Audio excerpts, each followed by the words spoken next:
We finished 5th place for this race, and we think that's a great result. We tried to save money for this race and the past few races, and we dropped back a bit in the grid. We were 0.3 seconds off from getting the best lap, and we are very close to getting 4th place for this race. If we look at the race results, it's about the same as before, and the tire wear was a bit lower compared to our calculator tool. For the car setup, because I did things a bit differently, we didn't get very fine setup for our wing split, because I used a very large difference in wing split for each step, so we lost some time there.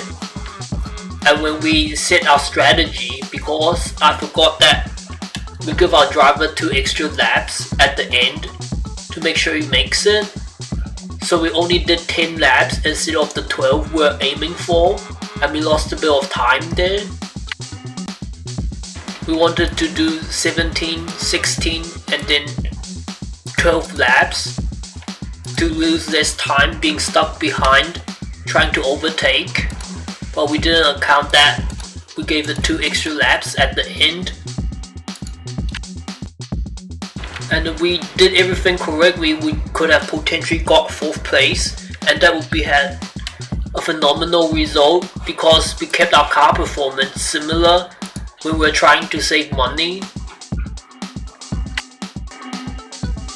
We started 12th for this race, and the qualifying is average or a bit poor because we normally qualify around 15th to 8th when we're doing 2 or 3 pit stops.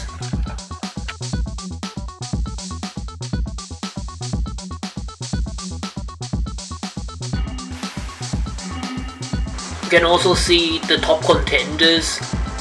I think it's Alaska, and he refused to downgrade or replace the car parts, so he keeps deliberately having the car parts break on him, and he finishes really poorly. I think the correct strategy for him would be to downgrade and replace the parts to make it to the end, compared to trying to keep a higher level car part. You can see very close lap times throughout the grid for the start of the race and including the midfield. That's why it's important to have a strategy that minimizes the time loss for the amateur group, because things work a bit differently, and it's very critical to manage the overtaking and not lose time during the first half of the race from overtaking. You can see, obviously, he refused to replace the car parts, so that's why he had the technical error. And he tried to do a 1 pit stop, but the track really needs a 2 or 3 pit stop, and we can see because quite a few rivals did 1 pit stop, that's why we finished 5th. Otherwise we could potentially have been in the same place, around 7th place, which is what we got last race. If we look at the sponsor negotiation, we have to make a decision. I can see that potentially there's only 2 managers negotiating, and we're only slightly ahead of them in the negotiations. So we want to potentially upgrade the facilities a bit more, and we want to choose where to put the part. I'm going to put on the side pods.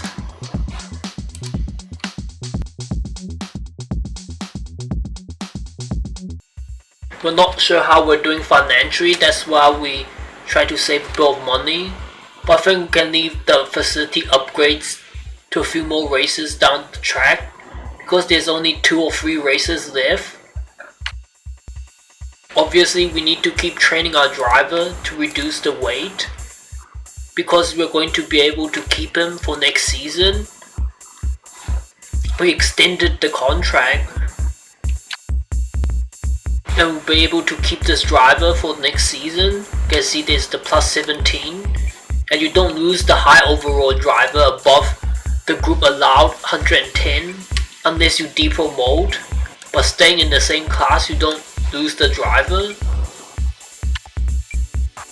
If we look at our calculator tool for this race, we can see that lap times were quite similar, but near the end of the race it was 0.1-0.2 seconds quicker, so we decided to reduce the weight compensation by 10% again, which will go from 0.28 to 0.188.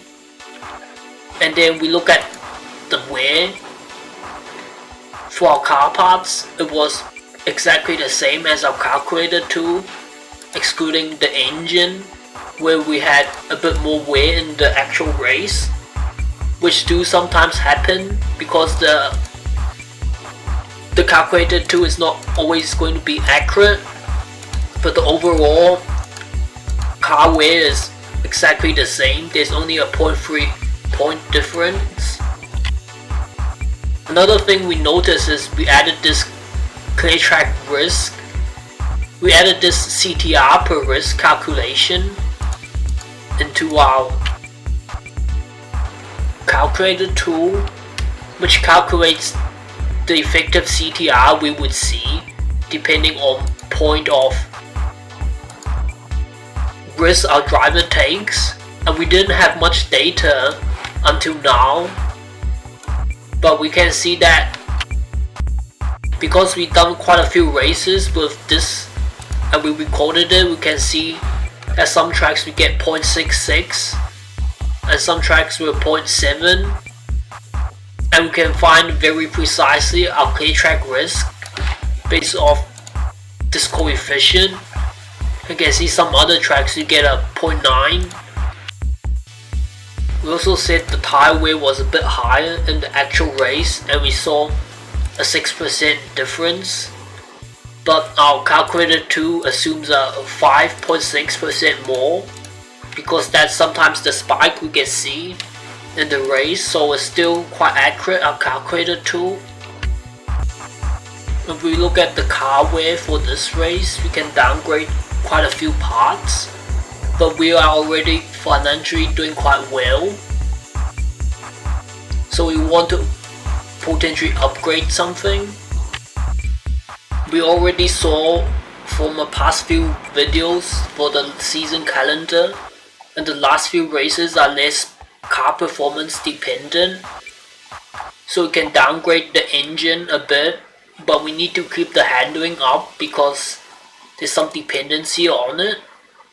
So we can upgrade the front wing and the suspension, but downgrade the engine again to save some money. That's the most expensive part, the engine.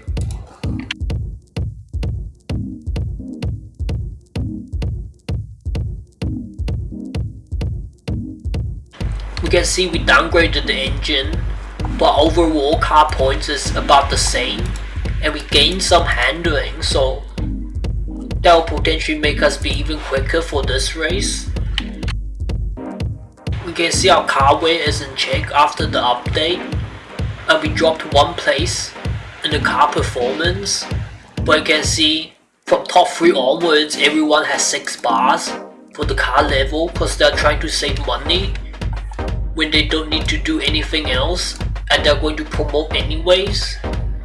But you can see quite a few rivals, about half of them don't have the handling characteristic, which is what's required to get the most performance out of the few last races. If we look at the standings, we have 21 points, and to promote we need 36 points or more. But we've done things exceptionally well this season and pushed our expenditure a bit, we could have promoted, but that's highly unrealistic. That's why we did what we did. And if we look at the consistency, we can see a lot of the top rivals haven't scored points after half of the season. After that, they're kind of like playing around and saving money. deliberately not winning. And then we can see after the middle of the season, well, one of the only few managers who has consistently scored points. You can see that we scored the most points in a row after half of the season, and nobody has scored like points 7 races in a row after middle of the season, excluding the person in second place, obviously. We still have done one of the most amount of testing laps for this season, but we're actually going to try and promote. We could have potentially done a little bit less testing laps and focus on upgrading the car parts, which is what we've done to promote from the Ammeature, the rookie, into Ammeature. Copied the car wear into our calculator tool. If we look at the race that we're going to do, it's difficult to overtake, and when we use our calculator tool, it shows that we should do a 2 pit stop for the 1.47 coefficient, and when we look at the past results, it's a 2 pit stop optimum and potentially a 1 pit stop. While in the first half of the season, we've seen that doing 1 pit stop less than the calculator coefficient gave us the best result. We saw recently that when we were finishing top 5, top 8, that we don't gain much time from doing less pit stops to try and lose less time during overtaking. So we can choose to do the 2 pit stop, which is the safer option, because we know that we're not going to lose too much time in overtaking, even when the track characteristic is difficult for overtaking. You can do a pace off the past results, which is the 2 pit stop, and we're going to have the added benefit of 1 point less in the car wear for doing 2 instead of 1 pit stops. If we use the soft tires, we can have comfortable amount of wear to make it to the end. We also added an extra calculation to take into account of the extra laps we do to show us the amount of laps we're likely to travel in the last stint. And 15 laps is about 2 or 3 laps less than the center value, so we know that's the correct amount of laps to do. And then entered the fuel required for the race. We're going to find the setup for the race.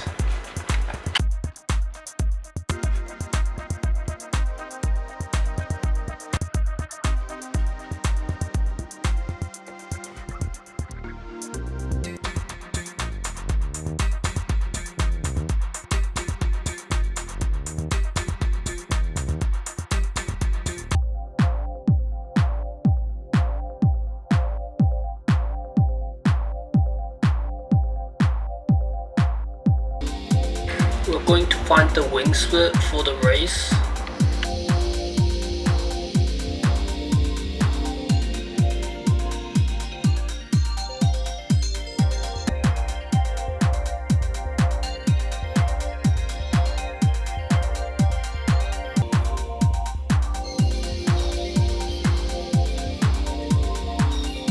You can see the optimum is about lap 7 or so, and we added 120 in between each, and we can set the wing split to slightly closer to the lap 8. We're gonna qualify.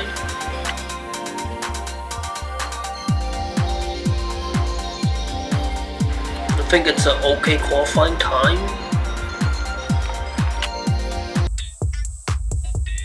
We entered the setup for Q2. We entered the fuel required.